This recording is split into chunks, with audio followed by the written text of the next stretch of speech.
ก็เลยว่าไปหาเงินเอง พอได้หาเงินหาค้ำเนาะโดยพอได้หาเงินหาค้ำส่งลูกเรียนอยากให้ลูกเรียนพอได้บืนด้วยตนเองจะข้างนึงเนาะแม่จนบ่ไหวค่อยมาแต่หลักๆนี่คืออยากคิดเวียกนี่อยากได้ดินเนาะเฮือนแม่อยากได้ดินอยากได้เฮือนอยากได้บ่อนอยู่บ่อนเช่าก็เลือกก็อยากไปหาเบิ่งแต่ว่าคันว่าบ่ได้ง่ายก็สิอยากหาเงินให้ลูกเรียนถ้าว่าก็คือทางผู้ใหญ่เพิ่นไม่ได้สวยได้บ่เวียฮะได้อยู่บ่จะได้สลิงโอ้เนาะคิดแต่ก็ให้เจ้าเว้าเด้อนี่เด้อเจ้าเปลี่ยนใจบ่ได้เด้จะได้อยู่แต่มันจะได้สลิงให้อยู่จะได้สลิง5เซนพี่น้องเนาะโอ้5แสนบ่ล่ะบ่สลิงแพงกว่าได้น้อยใช้แบบไหนนี่น่ะสิขายเลยใช้บัดนี้ใช้เนี่ยบ่ได้ใช้บ่วงไปช่วยใช้บ่วงจอบปีมันก็บ่วงจะจอบก็ได้หม้อก็ปิ้นไปได้ที่แหละนี่บ่ไม่ปากนะไหนให้จานเว้ยจานใส่โน้ตใส่โน้ตเราใช้เบิ่งแหละใส่เบิ่งเพียงคาใจเนาะวางฉากตุ๊กกระพากเด้อนี่บ่ก็จะพูดด้วยเนาะอยากลองเนาะเพียงเนาะท่านี่เนาะคักเนาะก็ใส่เรื่อยๆคักไปอยู่เพื่อนได้มาให้ตอนนี้กันง่ายเนาะจบเอาเด้อดีใจนะดีใจนะถูกเบิดแล้วพวกนี้เนื้อกับแป้งได้พวกนี้นี่นะวันนี้หน้าข้าวเฮ้ยมึงมีผัวนี่นะยังไงผัวหลายอย่างในครบหมดนี่นะคนมึงมีผัวเลยมีทั้งครบมีทั้งแล้วไม่สวยไม่บวงหมอเขาดิหมอเขามีหมอเนาะหมอคุณเนาะรุ่นนาบ่รุ่นนาได้ป่ะเสร็จรุ่นนาดีเลยเนาะไทยรุ่นไรรุ่นของเด็ดของกินยำคงมาทำครบสุกกันเลยเนาะเอาแบบนี้ไม่ใช่ว่าทั้งโมเดลที่ให้ทั้งห้องน้ำเนาะของคุณทางนะครับทั้งโมเดลนี้คือว่าซื้อของมาให้ในนี้เนาะเด้อคือว่าครบกันเลยคืออะไรเนาะเครื่องของใส่ในครัวแล้วก็น้ำดื่มราคาแท็กครบกันเลยแหละคืออะไรเนาะทางน้ำผมกับคุณทางคุณเนี่ยเด้อเนาะขอบคุณขอบใจเด้อทางไปหาเซนตาคือใช่เนาะให้เราทานเรามีน้ำถึงเรื่องอะไรกันเรื่องอะไรได้ชิ้นนั้นกับทนายที่ได้ก็ให้ได้ชิ้นนั้นคนที่เราตัดทนายเรื่องแต่เราไม่ได้เป็นยังไงบ้างนะคุณรู้สึกดีใจที่แบบแม่ก็ในโอกาสนี้เขาถึงไม่ได้ไพ่แต่อันดอกไพ่นี่ก็พ่อแต่ว่าน้องเรียกน้องที่ทั้งพ่อกับบ่มีไส้คือการเดี๋ยวมันไส้เอาเนื้ออาเจียนไส้อันนี้เป็นให้มาวิ่งไปเนาะเลยครับเพื่อพอที่นี่เป็นเครื่องที่ว่าไส้มีครอบครัวมีครอบครัวจากบ้านนี้แล้วเป็นไงเนาะทางน้องเพิ่นจะได้ได้งานแล้วเนาะเนี่ยเขาก็ยังไม่ได้พูดเลยยังไม่ได้พูดเลยเดียวเนาะนี่เป็นไปที่หางไปเรียนงานเนาะเป็นงานให้คนเขาก็รีบล้นไปนะเนาะแล้วก็เล่นของหาวิ่งไปหาเนาะด้วยเนาะแล้วก็เล่นของหาทุกคนนะพี่น้องเนาะมีกับหาบ่มีกับหาที่เขาต้องเรียนได้หาท่านจ้ะเนาะก็บ่หาแฮะบ่มีบ่ก็มาเนี่ยบ่มีได้เนาะดีแล้วพี่น้องเนาะที่ว่าเก็บรักษาไว้ทางเราเนี่ยจะให้เงินเอามีสายก็มาสายเขาก็ใช้ไปเลยที่ว่าเขาก็ไม่ได้ซื้อมาเขาก็ไม่ได้มีอยู่แล้วของคุณเนาะมีอยู่แล้วเขาแบบไปทางกระทับทำเขาแบบที่ได้ใส่ใจจากอื่นเดี๋ยวว่าเขากลับมา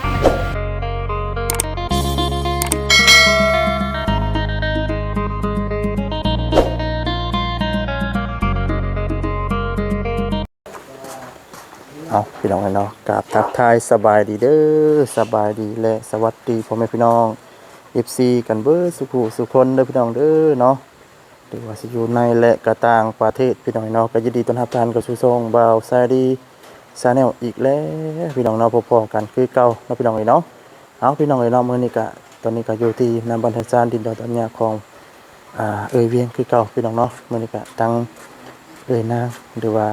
เพิ่นก็ได้ยัดย้ายเข้ามาแล้วพี่น้องเนาะจากที่อยู่ใกล้ดินดอนตอนญาปีประสาทพี่น้องเอ้ยเนาะก็ได้ฮุบเครื่องของเข้ามาพี่น้องเนาะเพื่อสิได้ใส่ให้เพิ่นกันสะดวกสบายกว่าเก่าแน่พี่น้องเนาะเพราะว่าช่วงนี้ก็ฝนตกฝนลื่นแน่พี่น้องเอ้ยเนาะแล้วก็ช่วงนี้ก็พายุเข้าพี่น้องเอ้ยตอนนอดวันที่30พุ่นแหละพี่น้องเอ้ยเนาะปาที่โตมาในย่านแต่เมื่อบ่ได้พี่น้องเอ้ยเนาะพอดีฝนตกฝนลิ้นพี่น้องสบายดีเด้อพี่น้องเด้อเนาะสบายดีอีกเทื่อนึงพี่น้องเอ้ยเนาะมื้อนี้ก็พอดีว่าทางบ่เซียนเพิ่นก็มีข่าวดีมาแจ้งอยู่พี่น้องเอ้ยเนาะจังได๋ก็ว่าแม่นหยังพี่น้องเราลุ้นน้ำกันพี่น้องเอ้ย เถอะฝนตกอีกแล้วพี่น้องเอ้ยเนาะไปซะพี่น้องเนาะว่าหลายก็ไปหาทางเอ้ยเป็นเลยพี่น้องเนาะได้อยู่นั่งอยู่นำไปให้ชานของไอ้เวียงนี่แหละพี่น้องไอ้น้องไม่ได้ไปเสียไกลคนนี้ก็โตอีกแล้วคนนี้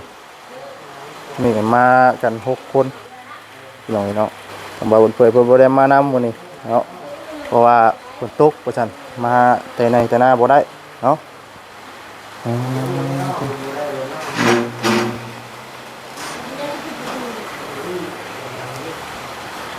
สบายดีเด้อเนาะสบายดี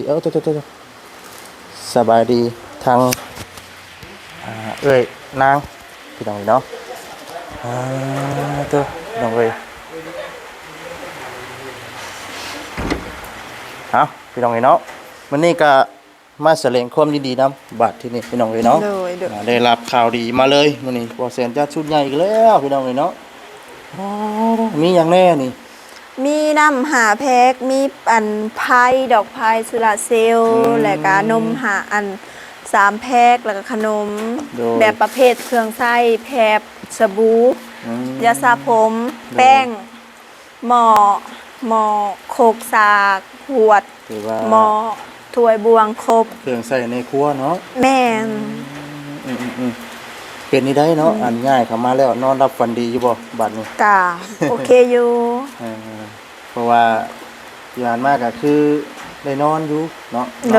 นอนเครื่องรับเครื่องตื่นนอนดื่นหัวแล้วบรรยากาศฝนตกฝนแห้งก็เข้ามานอนน้ำเอียงอยู่พี่น้องเนาะแม่นเพราะว่าก็บ่ได้ไกลกันปานใดเราพี่น้องเอ้ยในขอบเขตเรือนชานเอียงนี่แหละพี่น้องเอ้ยเนาะแต่ว่าเนาะได้ยินข่าวว่ากินนี่พี่น้องเนาะคลิปแรกเนาะคือว่าสิไปเฮ็ดงานเฮ็ดเวียกเนาะแม่สิไปเฮ็ดเวียกอยู่ไสสิไปเฮ็ดเวียกอยู่เวียงจันทน์เฮ็ดเวียกหยังไปเป็นแม่ครัวให้เขาเป็นเลี้ยงเป็นแม่ครัวแม่ไปเป็นเลี้ยงให้หมวดก่อสร้างไปเฮ็ดแต่งอยู่พวกกินให้คนงานก่อสร้างแม่นเพิ่นให้ลวงลายปานใดต่อกะเดือน1 2 ล้านปลายเดือน1 2 ล้านปลายโดยบัดนี้ไปนี่สิไปโดนเด้อบ่กะเบิ่งตามสภาพนี่แหละสภาพว่างานเฮาโอเคบ่วันอยู่วันเสาร์เฮาโอเคส่ำใดหั่นน่ะเฮาก็ยังบ่รู้อันนี้คือไปนี่ค่าอยู่ค่ากินมื้อฟ้ามื้อเช้านี่ขึ้นน้ำเพิ่นบ่หรือว่าแม่นเฮามีแต่รับเงินเดือน2 ล้านปลายค่าอยู่ค่ากินกับข้าวกับน้ำอีหยังก็ขึ้นน้ำเพิ่นเบิดขึ้นน้ำเพิ่นบ่เลยแม่นแต่ว่าค่าห้องนี่บ่ได้เช่าเนาะแม่นห้องบ่ได้เช่าเขาบ่ได้ซื้อแบบว่ากินน้ำเพิ่นหั่นนะบัดนี้ลูกสิเอาไปนำบ่ลูกนี่ยังบ่ฮู้เทื่อเด้อลูกนี่ยังบางเทื่อก็บางทีมีลุงป้าน้าสาวสิว่ารับให้บ่เท่านั้นนะถ้าว่าเพิ่นว่าข่อยนี่สิรับให้เด้อหลานจังซั่นสิเฮาก็สิเอาลูกเมยเพิ่นรับให้เบิ่งให้แต่ว่าได้เงินได้ค้ำก็จังสิได้เนาะถ้าว่าบัดได้เงินได้ค้ำเฮาก็โอนเงินโอนค้ำให้ทั้งเพิ่นเนาะพอดีค่าอยู่ค่ากินเนาะแม่นมเพิ่นยานมหรือว่ากินนมหรือว่าเพิ่นยาแล้วเพิ่นเซานมเท่าใดปีแล้วโดยมีแต่คันว่าแม่นมีแต่คันว่าโอนเงินก็โอนให้เพิ่นซื้อกระต้มขนมให้กินบ่แบบนั้นนะแบบว่ายกตัวอย่างว่าที่ว่าอยากไปหาเงินหาคำก็อยากให้คันว่าเพิ่นอยู่นำเพิ่นอันลุงป้าน้าสาวก็อยากให้เพิ่นเอาเข้าโรงเรียนให้จะให้ลูกมีการศึกษาแม่ก็เลยว่าไปหาเงินเอง ก็ได้อันหาเงินหาค้ำเนาะมา โดยพอได้หาเงินหาค้ำส่งลูกเรียนอยากให้ลูกเรียน อืมพอได้เบินด้วยตนเองจะข้างนึงเนาะ แม่ จนบ่ไหวก็ค่อยมาแต่หลักๆนี่คืออยากไปเฮ็ดเวียกนี่อยากได้ดินเนาะเพื่อน แม่อยากได้ดินอยากได้เฮือนอยากได้บ่อนอยู่บ่อนเช่า อืม ก็เลือกก็อยากไปหาเบิ่งแต่ว่าคันว่าบ่ได้ง่ายก็สิอยากหาเงินให้ลูกเรียน อืม ถ้าว่า ก็คือทางผู้ใหญ่เพิ่นก็อายุหลายแล้วจักปีก็ลืมแล้วพี่น้อง ภายพ่อเฒ่านะ บ่ผู้เอื้อยเพิ่นนี่นะสิ ผู้ใหญ่เพิ่น น้อง น่ะ คิดบ่ 6 ปี 6 ปีอืม 6 ปีกับ 3 ปีลูกนะ อืมบัดนี้เครื่องโครงได้อย่างเครื่องโครงในบัด เครื่องของแบบนี้นะ โดย ก็ เครื่องไฟฟ้าอุปกรณ์ คือว่าตัวนี้นี่ที่ว่าซุ้มเบาแซงเพิ่นมามอบให้ตำมิด โดย ก็ว่าเฮาน่ะบ่ได้อยู่ในหันแล้วก็คิดว่าสิไปไสก็คิดเห็นหน้าพ่อก่อนหมุ่ง อืม คิดว่าเพิ่นก็อายุหลายปานนั้นแล้วเพิ่นก็งมมืดอยู่นะ โดย ก็อยากเอามือให้เพิ่นอยากมือให้เพิ่นใช้ อืม เพื่อให้เพิ่นมีความสว่าง ถึงว่าลูกเต้าบ่อยู่ก็อยากให้มีเพิ่นมีไผอยู่นํ อ๋ออยู่บ้านทั้งพ่อบ่ได้มีคืนมีไฟบ่เสือ บ่เพิ่นก็ยังโคมก็โคมเก่าโคมอันนี้แหละ อ๋อโดย น่ะอยากเอามือให้เพิ่นได้ใช้ คือทางเอื้อในปัจจุบันนี่ก็บ่ได้มีเงินมีซ่านเลยเนาะ แม่ แต่ว่าบ่ได้อยู่แล้วสิเป็นเวียกเฮ็ดงานก็ต้องได้คิดที่หน้าพ่อก่อนเนาะ แม่นขึ้นหน้าเพิ่นหน้าพ่อแล้วก็เครื่องของนี่ก็คือแบบคงเบาแซงเพิ่นมาซอยที่ผ่านมาคงอันเครื่องของแบบคงอยู่งง ถ้าว่า กินก็ เอาไว้ว่าไงก็คือฝากไว้นำพ่อก่อนเนาะ แม่น แต่ ก็ ว่า คือผากน้ำไว้กับพ่อกับแม่นก็เมื่อเพิ่นใส่เพิ่นซอยกับแม่น โดย เพิ่นก็บ่มีใส่มีซอยก็ให้เพิ่นใส่เฮาก็บ่ว่าหยัง โดย เพิ่นเป็นพ่อเฮาหั่นนะ บัดนี้บัดเฮามาแต่เฮ็ดเวียกเฮ็ดงานเฮาจะใช้ก็สบายแน่เนาะ แม่นเฮาก็ได้มี อืม ได้ใส่ เป็นของเจ้าของแล้วบัดนี้เนาะ แม่น เป็นจังไดแต่ว่าเนาะสิไปเฮ็ดเวียกนี่ไปมื้อใดจังได๋ ก็แต่ว่าเป้าหมายที่เฮาเว้ากับเจ้าของเขาน่ะมีวันอันคานกับวันพุธแต่ว่าถ้าฝนตกเนี่ยก็สิเลื่อนเป็นวันพฤหัสนี่แหละ อืม เฮาก็ยังหาคำตอบบ่ได้ แต่ว่าเฮาบอกเขาน่ะสิ2มื้อนี้ อืม เพราะวันคานกับวันพุธเฮาสิมื้อน่ะ โดย แต่อันนี้ก็พ้นมันยังตกแบบนี้แหละเขาไปยากไปบ่สะดวกมาบ่สะดวก คือว่าแล้วเนาะฝนตกคนช่วงนี้พี่น้องพายุเข้าแน่ แม่ เนาะช่วงคือในข่าวว่าฮอตวันที่30พุ่นว่าซั่นพี่น้องเอ้ย โดย มันก็ตกมาว่าสิเป็นอาทิตย์แล้วเนาะ แม่นตั้งแต่วันที่20ปลาย21 มาแล้วก็นำเลยพี่น้องเอ้ยเนาะ แม่นมันก็บ่หยุดเลย อาเฮ็ดเวียกเฮ็ดงานอยู่อันเป็นแม่ครัวพี่น้อง โด เนาะ ย ก็ดีใจนํพี่น้องเนาะแต่ว่าทั้งเอ้ยเราอยากบืนด้วยตนเองสักเทื่อนึงว่าซั่นเนาะชุดก่อนว่าซั่นเนาะ แม่นอยากเห็นความทุกข์ว่ามันเป็นแบบใดคงผ่านมาก็เฮาบ่ได้บืนบ่ได้หยังปานใดหันนะเฮาอ ลอยู่ ง กับ สู่อันตัวเองจักตั้งนึงเนาะ โดย ผ่านมาก็เฮามีแต่แบบว่าลูกผัวหาให้คือเว้าหาแหละ เดี๋ยวมาเขาก็กินยาอยู่กับผัวเนาะ แม่นแต่บัดนี้เฮาบ่มีลูกมีผัวเฮาก็อยากบืนเบิ่ง บืนแบบบืนเฮาเองหาเฮาเอ เป็น ง ได้แต่ทั้งพ่อเพิ่นโทรมาหาอยู่บ่ทั้งลูก เพิ่นก็สิอยากโทรแต่ว่าเพิ่นก็บ่มีทางติดต่อเพิ่นบ่มีโทรศัพท์บ่มีหยังสิโทรหาลูกหาเต้าหั่นนะ โทรศัพท์เครื่องเดียวว่าจะยิน แม่นมีแต่น้ำอันเฮาเครื่องเดียว ที่ถือ ก็ มา เป็น ติดโตเนาะ แม่นเบิดนึงอันประตูมีโทรศัพท์เครื่องเดียวที่ว่าผัวทิ่มไปหายนี่แหละของผัวนี่ โดย ก็เลยว่าทางพ่อเพิ่นก็ติดต่อบ่ได้นอกจากว่าเพิ่นสิไปหาคนอื่นคนที่ว่าใกล้น่ะเขามีแล้วก็เขาก็โทรให้แต่ว่าส่วนหลายเขาก็บ่โทรให้ดอกคันมีก็ วันนี้ก็ฝนตกฝนดินพี่น้องเนาะถือว่านอนอุ่นอยู่มื้อแรงคืนนี้เนาะ โดย มื้อแรงก็ตุ้มผ้าอยู่แล้วนี่เนาะ แม่น แต่เราเวนอนอยู่ผู้เดียวอยู่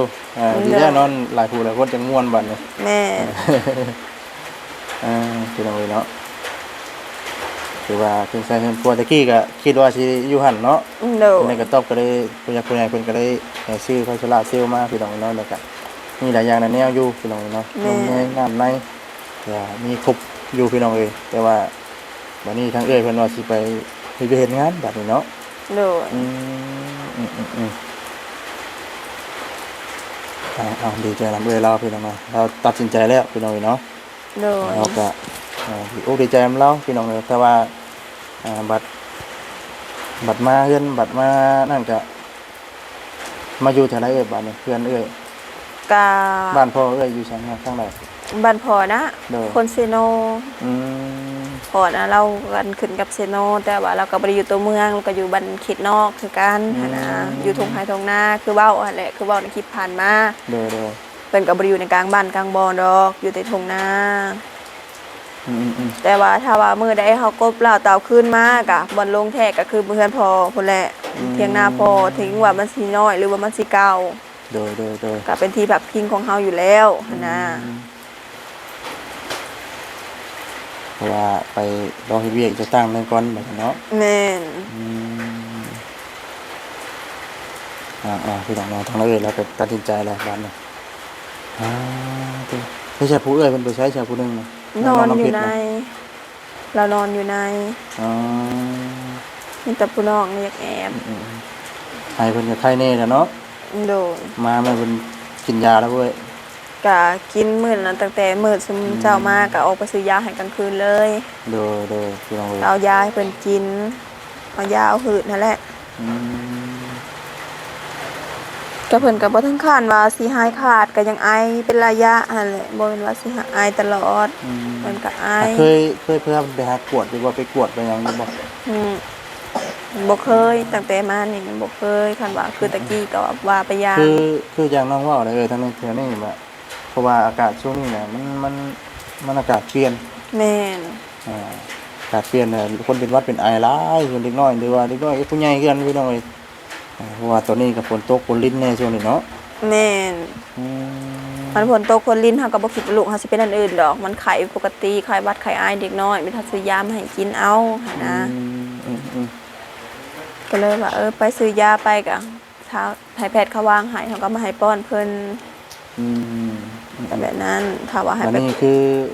สิไปเฮ็ดเวียกนี่ยัง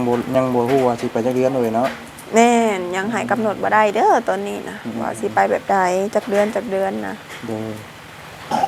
เพราะว่าได้สมัครเวียกกับเพิ่นไว้แล้วเนาะ แม่น ก็สิบ่ไปก็บ่ได้เนาะเอ้ยเนาะ คันสิบ่ไปก็มันสิเสียสัจจะผู้ใหญ่การเว้ากันว่าของเฮาหั่นนะ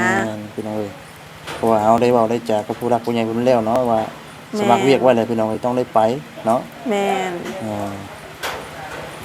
เพราะว่าเฮาก็อยากหาเงินหาคำแน่เนาะ แม่น อืม เฮาก็อยากหาเงินหาคำแบบตัวเฮาเองแน่หาแบบเพื่อแห้งเฮา โดย ใส่เหือใส่แห้งเฮาแลกเอาเงินหั่นนะ ลองสูตรสักตั้งหนึงเนาะ แม่น เอากำลังจะให้ทางนางเราพี่น้อง โด สู้ ย ๆเนาะดีแล้วที่ว่าเฮาอยากเฮ็ดอยากหาอยากสร้างมันด้วยตนเอง โดย ก็ทางว่าจะดีก็ชมเชยได้พี่น้องเนาะแต่ว่าเราอยากบืนด้วยตนเองหรือว่าอยากหาเก็บเงินเก็บคำเนาะเลี้ยงลูกเลี้ยงเต้าด้วยตนเองแล้วก็ด้วยความสามารถเจ้าของว่าซั่นเนาะ โดย ที่ผ่านมาก็ใส่แพ้เพิ่งเนาะ โดย ทั้งลูกทั้งผัวหรือว่าทั้งญาติพี่น้องหลายเนาะเฮาก็เกรงใจเพิ่นเนาะ แม่น อืม ผ่านมาเฮาก็อาศัยเพิ่นหลายบัดคือผู้มื้อนี้เฮาก็เป็นบัดนี้สิมาอาศัยเพิ่นอีกเฮาก็เกรงใจเพิ่นคือว่าแหละอีหยังก็เฮาก็ต้องมีเกรงอกเกรงใจบ่แม่นสิได้เฮามีแต่เอาอย่างใดอย่างเดียวหั่นนะ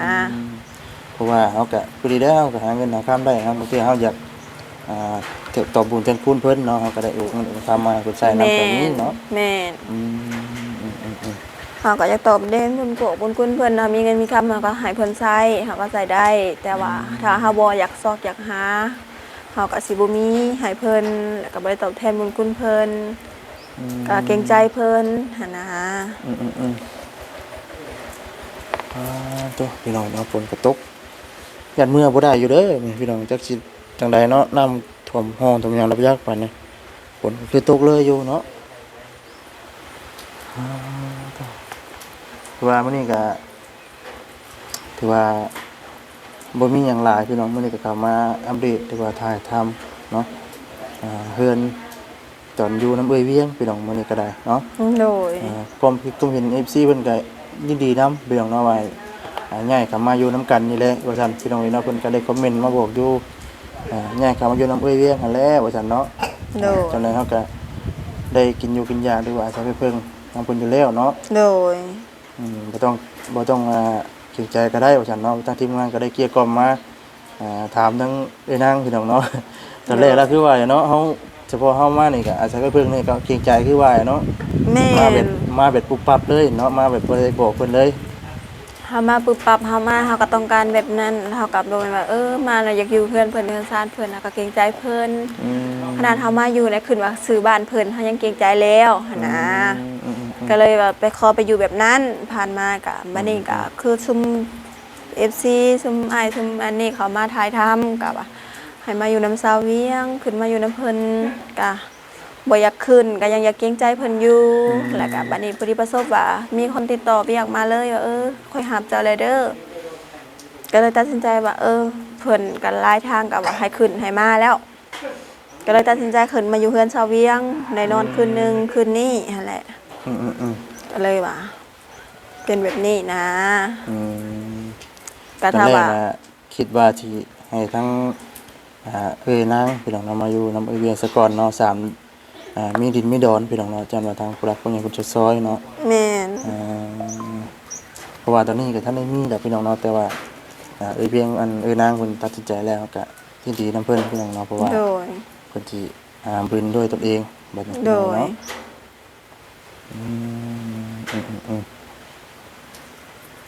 นี่เครื่องโคนี่ก็ป้าไว้นํเพิ่นในเวียงนี่แหล้วบาดนี้แล้ว แม่ ใครแล้วมันจังบ่เปียกบัดนี้ มันก็บ่เปียกบ่เปียกนะตัวใดเฮาสู่กันกินได้ก็ จะ กิ ได้ให้ น อุ่นแน่บัดนี้เนาะ แม่นมันก็แบบว่าเป็นครอบครัวเดียวหั่นนะ มันก็บ่แม่นว่าเฮาสิอยู่แบบนั้นค่ะก็มันมีเสี่ยงความเปียกความมันเปียกแหละ หากเคยมีคนเข้ามาทายหรือว่ามีคนเข้ามาช่วยไว้นี่อยู่บ่เอ่ย บ่ก็บ่มีนอกจากว่าทีมเขาเบาแซงนี่แหละเขาเบาจิต ถื เบิ อ ด ว่า เท่านั้นแหละ ถือว่าในครั้งแรกเนาะนั่นได้ไว้นี่นะ แม่นครั้งแรกในชีวิตในภัย3-4 มื้อนี่3มื้อเนาะมื้อตะมิดนะเขาบ่แซงเขามาถ่ายนะมื้อที่สองมาเพิ่นก็เอามากับแบบว่ามีรางวัลมาให้เลยหั่นนะเหมือนกับแบบนี้เลยสภาพที่ว่าเพิ่นเห็นแบบนี้แหละเพิ่นก็ได้หันได้นี่มาต้อนเทื่อที่สองกับเทื่อที่สามกับแบบมื้อนี้เพิ่นก็ได้เครื่องได้ของมาให้หลายสิ่งหลายอย่างก็ขอบมุกขอบใจคุณเพิ่นหลายๆ เนี่ยก็ทางผู้หลักผู้ใหญ่เพิ่นก็เห็นดีตนสงสารเนาะ โดย ก็เลยอยากช่วยจักซอยพี่น้องเนาะ FC โดย เพิ่นก็เป็นห่วงหลายคู่หลายคนพี่น้องเนาะเป็นที่ โดย เป็นใจทั้งนางแล้วก็ทั้งลูกพี่น้องเนาะทั้งลูกน้อยแน่ว่าซั่นเนาะ โดย เพิ่นอยากกันดีตนสงสารพี่น้องก็อยากช่วยจักซอยอยู่เพิ่นก็ให้กำลังใจเข้ามาเบิดทุกผู้ทุกคนอยู่พี่น้องเนาะ โดย แต่ว่าทางเราก็ได้คำแนะนำมาจาก FC พี่น้องเนาะ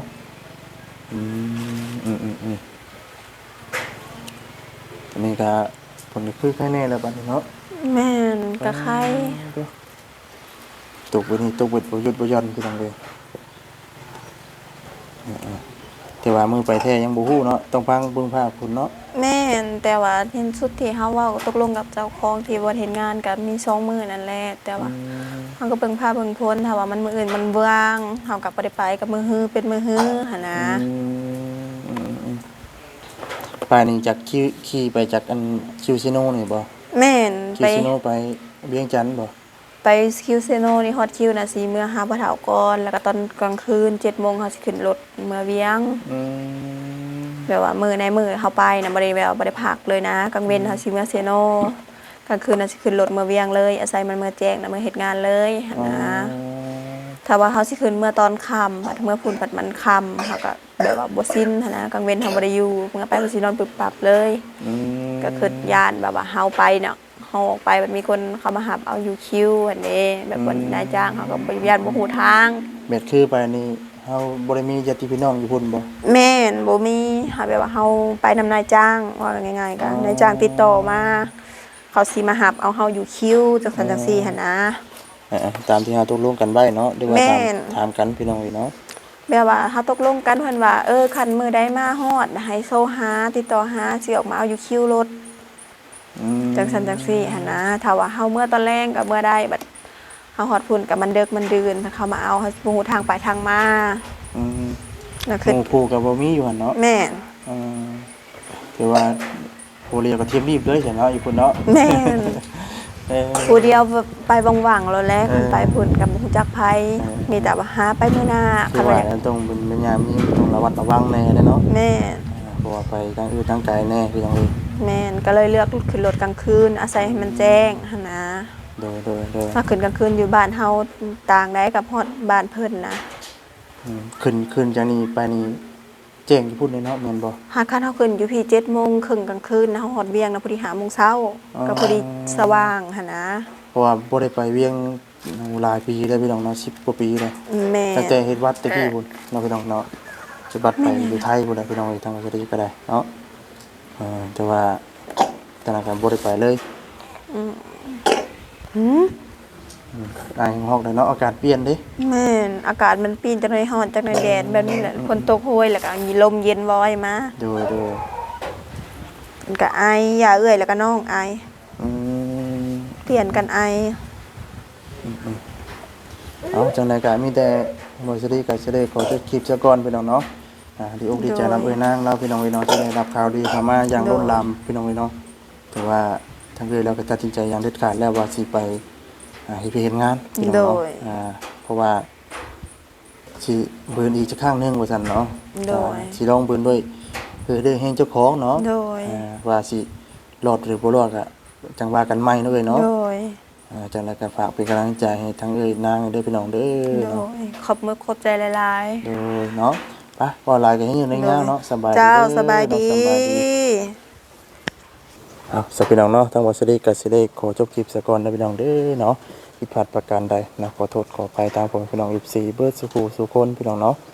คำบ่คำจาใดทางบ่สดีเนาะบ่ประมวลนำผู้เนาะขอโทษขออภัยนำจะได้เด้อพี่น้องเด้อเนาะฝากกดไลค์กดแชร์กดติดตามเนาะสำหรับคลิปนี้ลำลาไปก่อนเนาะอยู่ดีมีแฮงทุกท่านทุกคนเด้อพี่น้องเด้อเนาะสำบายดีพี่น้องเอ้ยเนาะ